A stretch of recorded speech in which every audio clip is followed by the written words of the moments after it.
Friends, ఇప్పుడే అందిన వార్త. బీఆర్ఎస్ కేసీఆర్ సంచలన నిర్ణయం.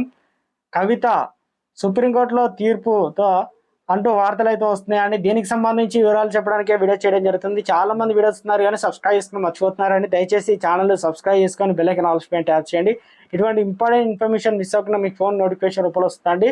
చాలా మంది మీరు చూస్తున్నారు కానీ లైక్ చేయడం లేదండి. దయచేసి లైక్ చేయండి. పోయే లోక్సభ ఎన్నికలు బీఆర్ఎస్ పార్టీ అధిష్టానానికి అగ్ని పరీక్షగా మారాయి. ఒకవైపు అసెంబ్లీ ఎన్నికల ఓటమితో నిరాశలో ఉన్న పార్టీ శ్రేణులు చెప్పుకోదగిన సంఖ్యలో ఎంపీ సీట్లు గెలిచే భరోసా నింపాలని భావించిన బీఆర్ఎస్ కు తాజా పరిణామాలు అందుకు ఇబ్బందికరంగా మారాయి. ఒకవైపు కీలక నేతలు పార్టీని విడిచి వెళ్తుంటే మరోవైపు కవిత అరెస్ట్ కావడం పార్టీ పరిస్థితిని మరింత సంక్లిష్టంగా మార్చిందనే చర్చ జరుగుతుంది. పార్లమెంట్ ఎన్నికలపైన ఫోకస్ పెట్టాల్సిన సమయంలో party working president KTR, party trouble shooter ఉన్న హరీష్ రావు కవిత విషయంలో ఢిల్లీలో మకం వేయడం చర్చగా మారింది. ఈ పరిణామాలన్నింటి నేపథ్యంలో బీఆర్ఎస్ అధినేత కేసీఆర్ తన మనసును మార్చుకున్నారని, ఎంపీ ఎన్నికల్లో పోటీ చేసే విషయంలోనూ సంచలన నిర్ణయానికి వచ్చారనే టాక్ జోరుగా వినిపిస్తుంది. ఎంపీ బరిలోనూ కేసీఆర్ లేదా హరీష్ రావు.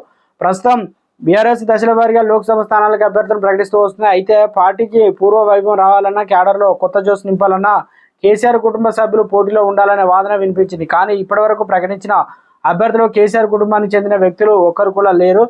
దీంతో పార్టీ పరిస్థితి మరింత ఇబ్బందికరంగా మారుతుందనే చర్చ జరుగుతుంది. నేపథ్యంలో ఇక తానే రంగంలోకి దిగాలనే నిర్ణయానికి కేసీఆర్ వచ్చారనే టాక్ అయితే వినిపిస్తుంది.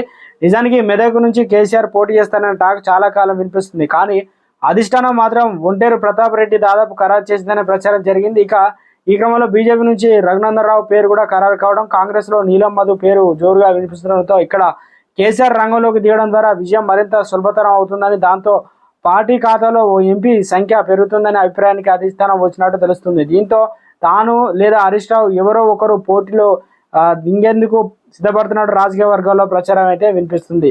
అయితే కేసీఆర్ పోటీ విషయంలో మరోసారి ఊహాగానాలు తెరపైకి రావడం వెనుక ప్రజలు మూడు ఎలా ఉందని తెలుసుకోవడానికి బీఆర్ఎస్ ఏదైనా లీకులు ఇస్తుందా, లేక నిజంగానే కేసీఆర్ హరీష్ రావు బరిలోకి దిగుతున్నారనేది కాలమే నిర్ణయించాల్సి అయితే ఉంది. ఇక హరీష్ రావు స్పందించారు. ఈ పార్టీలో ఇలాంటిది ఎక్కడా జరగలేదు, ఇది సోషల్ మీడియాలో వస్తున్నటువంటి కథనమే అని కొట్టిపడేయడం జరిగింది.